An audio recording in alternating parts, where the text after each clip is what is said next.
Very good morning to all of you guys. Now we are moving towards the 17th of September newspaper. Okay, and you guys are already seeing the topic. Today topic is going to start by the Manish, and this newspaper reading will help you a lot because so many students are there.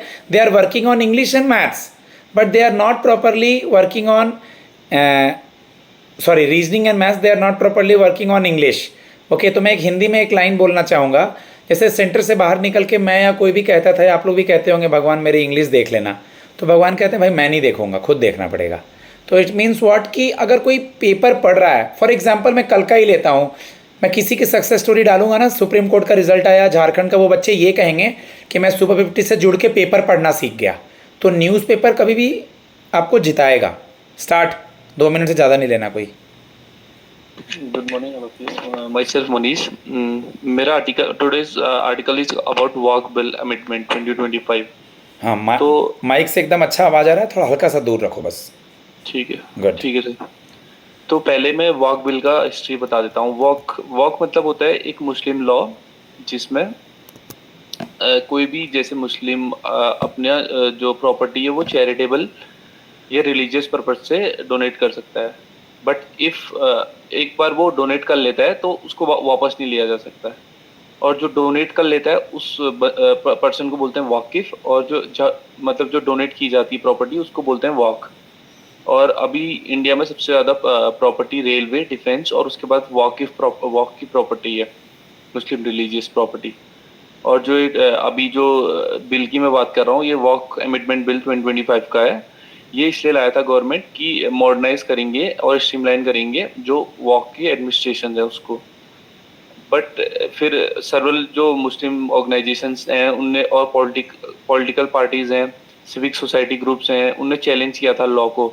उनने argue किया था ये violet करेगा constitutional rights Muslims के, property rights, principle of fairness, जो कि Muslims को right नहीं देती है ये बिल जो अमेंडमेंट लाए हैं. और इस लॉ ने जो trigger nation wide protest particularly from Muslim organisations और जो अपोजिशन पार्टी है उनसे नेशन वाइड प्रोटेस्ट हो गया था. और जो पिटिशनर्स हैं जो मतलब जो इस लॉ के खिलाफ हैं वो ये बोल रहे हैं कि ये अंडरमाइन करता है, ये दबाता है रिलीजियस फ्रीडम जो आर्टिकल 25-26 में आता है, और इक्वालिटी जो आर्टिकल 14 में आता है, और प्रॉपर्टी राइट्स जो आर्टिकल 300A में आता है.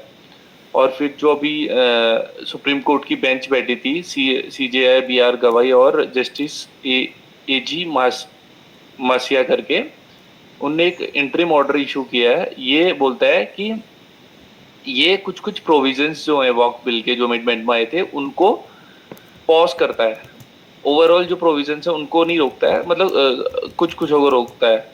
और वो प्रोविजंस, उनमें से प्रोविजंस अब मैं बताऊंगा. उसका फर्स्ट प्रोविजन है 5 ईयर प्रैक्टिसिंग मुस्लिम. इसमें ये है कि अगर आपको वॉक में अपनी प्रॉपर्टी चैरिट का मतलब वो करनी है, डोनेट करनी है, तो you have to be practising Muslim religion from 5 years, since 5 years, 5 साल से तुम्हें प्रैक्टिसिंग करनी है. तो जो सुप्रीम कोर्ट ने बोला है ये जो प्रोविजन है ये लॉ को मतलब जो लॉ के हिसाब से राइट नहीं है, क्योंकि तुम नहीं बता सकते कि कौन 5 साल से प्रैक्टिस कर रहा है या कौन उससे पहले से प्रैक्टिस कर रहा है. तो ये सुप्रीम कोर्ट ने बोला है. तो अभी के लिए ये provision will not be executed.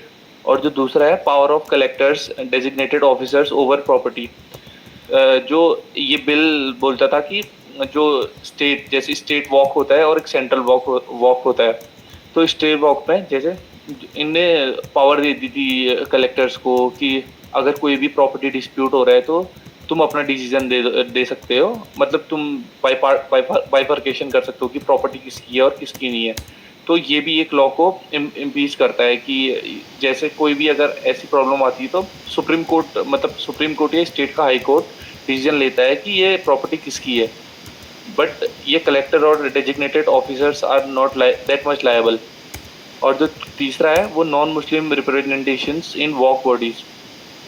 अच्छा, तो इसमें ये बोला था कि जो नॉन मुस्लिम जो वो वॉक जो बॉडी पूरी उनकी जो सोसाइटी बनती है उसमें नॉन मुस्लिम्स भी होने चाहिए. तो सुप्रीम कोर्ट ने ये बोला है कि सेंट्रल लेवल में मैक्सिमम 4 नॉन मुस्लिम होने चाहिए और स्टेट लेवल में मैक्सिमम 3 नॉन मुस्लिम होने चाहिए, और जो मेन लीडर होगा वॉक का वो एक नॉन मुस्लिम होगा, नॉन मुस्लिम नहीं होगा। ठीक तो है, मनीष यही आर्टिकल में कंक्लूड करेगा, तो थोड़ा ज़्यादा यही टाइम लिया ये है। आर्टिकल में कि जो ये अमेंडमेंट आया है ओवरऑल तो ठीक है, बट कुछ कुछ इसके प्रोविजंस मतलब लॉ से अपोज करते हैं, और जो गवर्नमेंट ये अमेंडमेंट लाई थी मॉडर्नाइज और स्ट्रीमलाइन बेनिफिट के लिए लेके आई थी वॉक प्रॉपर्टीज के लिए। Next, thank you.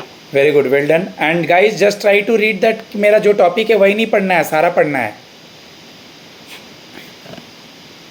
Okay, I'll start now. Good morning, everyone. So today my topic is about on WHO, means on WHO essential medicine list, GLP-1 drugs for diabetes, weight loss may become the cheaper. Here Guys- GLP means Guys, glucagon she like is peptide. she is not in the session right now, but she is taken the chance. Just try to watch it. That's called a good attempt. अभी वो train नहीं थी ना session में, किसी मनीष के बाद किसी और का नंबर था, बट कितने प्यार से उसने तुरंत से स्टार्ट कर दिया और लोग सोचते रह गए। इसी को बोलते हैं स्मार्ट प्ले। वैसे ग्रुप डिस्कशन में सोचने का मौका मिलेगा नहीं, वो बोलना पड़ेगा। यहाँ मैं प्रैक्टिस के लिए सबको चांस देता हूँ, बट वहाँ खुद चांस लेके आना पड़ता है अपना जब जीडी होता है। ग्रुप एक्सरसाइज में तो नो इशू। ओके पुल्लूरी, मैंने इसलिए अटेम्प्ट किया, ऐसे ही करके स्टार्ट करते हैं। तुमने बहुत अच्छा किया, एक्चुअली तुम नहीं थी अभी तो सबने बोला था number 1, number 2, 3, 4, but you have taken the chance. या I will going to start, it's very good, continue. इसके बाद देख लेना कौन कौन है, जल्दी जल्दी। So I'm again mentioning about the topic on WHO essential medicine list, GLP-1 drug for diabetes and weight loss may become cheaper. Here GLP-1 drugs means it is a type of drug. It means glucagon like peptide 1. So this is means it is named as one of the drugs for the usage of diabetes loss and also the weight loss. So what this context is telling about the article is WHO model list of the essential medicines which are updated for every 2 years. So this will be updated by a committee called Expert Committee on Selection and the Usage of the Essential Medicines. So what are the new additions of this EML, means this essential medicines list is I have told in the means heading no GLP-1. So how this is useful means for diabetes and for the cardiovascular disease or the chronic disease which are happened in the kidneys or which who are suffering from obesity and all. And what is its significance is to reduce the high cost of these drugs and also to to reduce the expenditure ultimately, so that increasing access to such drugs will be happening about the patients among the patients and all. So coming back to the diseases called diabetes and obesity, diabetes occur either when the pancreas do not produce enough insulin or when the body cannot effectively use the insulin within it, means a body cannot produce the insulin by itself by its own. So the global survey, over 800 million people in 2022 are projected to exceed 1.3 billion of patients in by the end of 2050. So India is means when we compare with the global census with India, it is 77 million people above the age of 18 years who are suffering from the diabetes type 2. The diabetes are of 2 types. We know that type 1 diabetes and type 2 diabetes. So India is facing 77 millions of people are facing in India who are above and who are greater than or equal to 18 years 18 years of age, and Okay, nearly now 25 million of people are pre-diabetics. Now conclude. Yes, sir. So what are India's initiatives in this, means how this essential is going to help India, and what the India is going to initiate in this regard is national programs for prevention and also the control of non-communicable diseases. Like we know non-communicable diseases are also there and they are also enlisted in the WHO. So this is going to be a good initiative that is taken by India. And also the scheme we can link here, like Pradhan Mantri Bharatiya Jan Aushadhi Pariyojana, means PMBJP. Yeah. That was also that is also linked in here for the provision of this medicine generation, means to generic all the medicine and all the drugs and all. And also we can add here one more movement like Fit India movement, that is recently announced by the our Prime Minister Narendra Modi sir.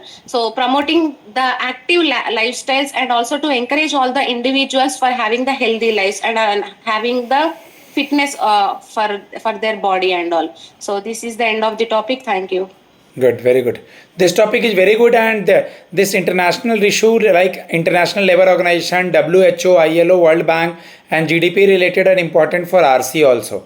Okay, Poonam, after Poonam जो है यहाँ नाम लिख देना अपना chart पे. Okay, yeah. Good morning. My topic is have exclusive power to decide how and when to hold SIR. SIR means Special Intensive Reservation Election Commission tells Supreme Court. इस article में ये जो मतलब कमीशन इलेक्शन कमीशन इंडिया और supreme court के बीच में जो sir को लेके कॉन्फ्लिक्ट चल रहा है, उसमें बताया गया है कि मतलब इसमें बताया गया है कि जो स्पेशल ये हैं अपने इलेक्शन कमीशन और उनके बीच में वो बोल रहे हैं कि इस जो सर वाला है उसे कब और कैसे लाना है वो उनका मतलब एक्सक्लूसिव अधिकार है. उनपे उनके इस मामले में मतलब दखल देने का किसी को भी राइट्स नहीं है, इवन हाई कोर्ट को भी, मतलब सुप्रीम कोर्ट को भी नहीं है.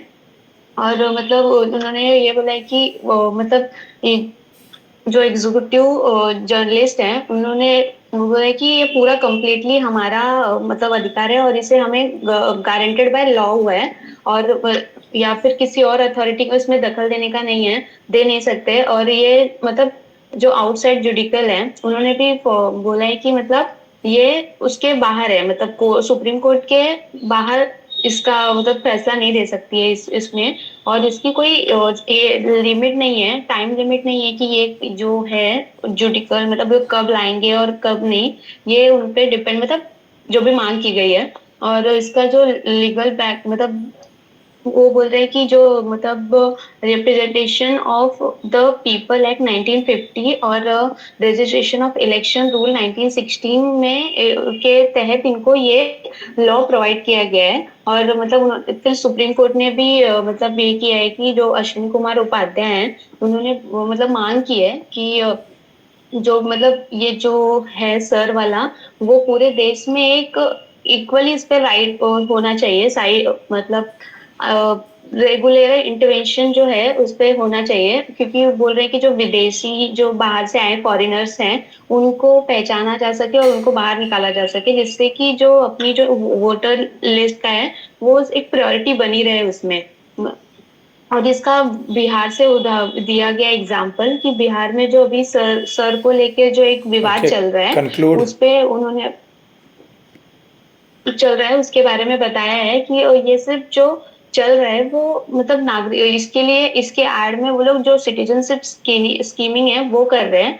तो मतलब बेसिकली ये है कि जो इलेक्शन कमीशन ऑफ इंडिया है वो सुप्रीम कोर्ट से ये कर रहे हैं कि मतलब हमारा राइट्स है और हम इसे डिसाइड करेंगे कब करना है. Next.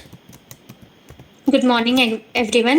Myself Sweta, and today my topic from the Hindu editorial, editorial page. My topic is constitutional clarity. Presidential reference proceeding boost case against delay by governor. इस टॉपिक में ये बताया, इस चीज का डिस्कशन हुआ है और ये बताया गया है कि जो बिल स्टेट गवर्नमेंट मतलब स्टेट पास करते थे, स्टेट के गवर्नमेंट वो गवर्नर के पास जाता था एसेंट लेने. तो जब वो गवर्नर के पास जाता था तो गवर्नर उस बिल को बहुत दिन तक अपने पास होल्ड करके रख लेते थे, इनडेफिनिट पीरियड तक. तो इसी बात पे इस डिस्कशन हुआ है और इस आर्टिकल में ये टॉपिक को एक्सप्लेन किया गया है. अप्रैल में ये एक बार बात हुई थी इस टॉपिक पे, बट क्लियर नहीं हुआ था। तो अभी इस टॉपिक में हियरिंग हुआ है प्रेसिडेंशियल रेफरेंस के अंदर, जो कि सुप्रीम कोर्ट के जजमेंट को फॉलो करते हुए हुआ है। तो इसमें बोला जा रहा है कि सुप्रीम कोर्ट बोल रहे हैं कि हम ऐसे बैठे नहीं रहेंगे जब स्टेट के फंक्शन को डिफंक्शन किया जा रहा है। जिस स्टेट के गवर्नमेंट को डेमोग्राफिक के हिसाब से, वोट के हिसाब से पब्लिक उनको सेलेक्ट की है, उस स्टेट के गवर्नमेंट के फंक्शन को, पावर को डिफंक्ट किया जा रहा है, उनके फंक्शन को कम किया जा रहा है, पावर को कम किया जा रहा है एज गवर्नमेंट के सहारे, गवर्नर के सहारे। गवर्नर उस बिल को होल्ड करके रख ले रहे हैं और स्टेट गवर्नमेंट के हिसाब से जो वो चाहते हैं वो बिल पास नहीं हो पा रहा है। तो ऐसे स्टेट गवर्नमेंट का पावर कम हो रहा है। तो बोल रहे हैं कि ऐसा नहीं होने देंगे, स्टेट गवर्नमेंट के पावर को ठीक करना है, मतलब उनके हाथ में भी पावर रहने देना है। ये जो बिल है इसमें सिर्फ गवर्नर का राइट है कि वो चेक करे इस चीज को, ये ना करे कि उसको इनडेफिनेट पीरियड तक अपने पास विथ होल्ड करके रख ले। ऐसा मैक्सिमम देखा गया है कि इस स्टेट में हो रहा है जहाँ पे अपोजिशन की गवर्नमेंट है, हमारे अपोजिट साइड के, जैसे अपोजिट साइड के पार्टी सेलेक्ट हुए हैं, उस स्टेट में ऐसा हो रहा है कि बिल को ज्यादा टाइम तक विथहोल्ड करके रख लिया जा रहा है। तो इसी सब डिस्कशन में 5 जज बैठे थे, 5 जज का बेंच बैठा है और सबका जजमेंट सेम है, एक बोल रहे हैं, सब एक होके बोल रहे हैं। और हमारे चीफ जस्टिस और BR गवाई बोल रहे हैं कि हम स्टेट के फंक्शन को पावरलेस नहीं होने देंगे और हम जल्द से जल्द इस चीज में एक्शन लेंगे। और हमारे सेंट्रल गवर्नमेंट को भी बोला गया है कि आप इतना लेट क्यों कर रहे हैं, इस पे तो अप्रैल में बात हुआ था, तो आप इस चीज को इतना डिले नहीं कर सकते हैं। और ये कहते हुए हमारे सेंट्रल गवर्नमेंट को थोड़ा सा क्रिटिसाइज किया गया है कि आप जल्दी से जल्दी इसमें एक्शन लीजिए कि गवर्नर सिर्फ बिल को चेक करे, उसको इनडिफिनिट पीरियड तक विथहोल्ड करके ना रखे। हमारे कॉन्स्टिट्यूशन में ठीक है, कहीं कहीं अच्छे से किसी आर्टिकल में अच्छे से पूरा क्लियरिटी से डिफाइन नहीं है कि गवर्नर को कितना राइट है, लेकिन कहीं कहीं अच्छे से डिफाइंड भी है। तो हम अपने कॉन्स्टिट्यूशन का सिलेक्टिव आर्टिकल सिर्फ फॉलो नहीं कर सकते, हमको ओवरऑल फॉलो करना होगा। अगर हम सिलेक्टिव आर्टिकल सिर्फ फॉलो करेंगे अपने फेवर के हिसाब से, तो ये एक अच्छा गवर्नमेंट नहीं कहलाएगा।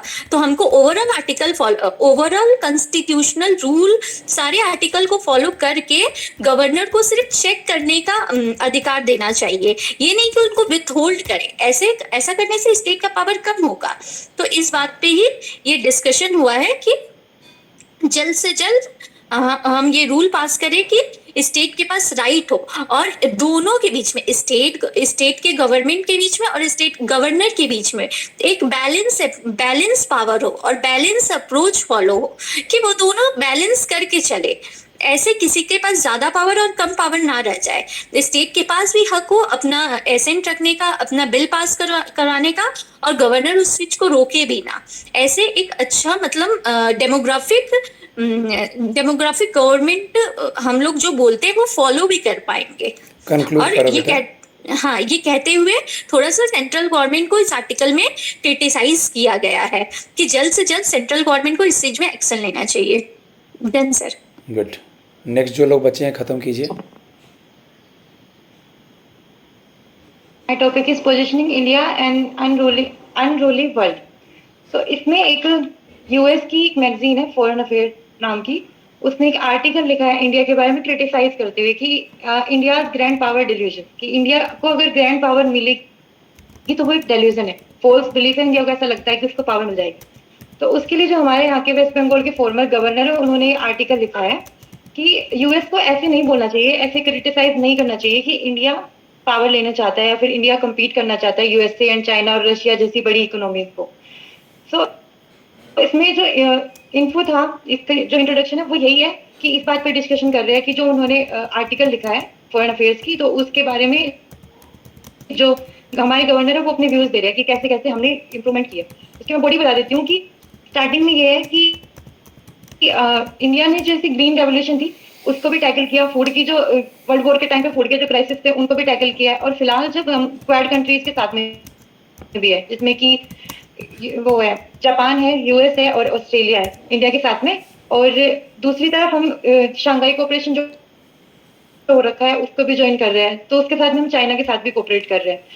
एट टाइम जो ये है कि हम रशिया से भी क्रूड ऑयल वगैरह परचेज कर रहे हैं, तो रशिया के साथ भी कोऑपरेट कर रहे हैं। तो इट डजंट मीन कि इंडिया पावर में आना चाहता है, इट मीन्स कि इंडिया डेवलपिंग कंट्रीज है, वो डेवलप होना चाहता है।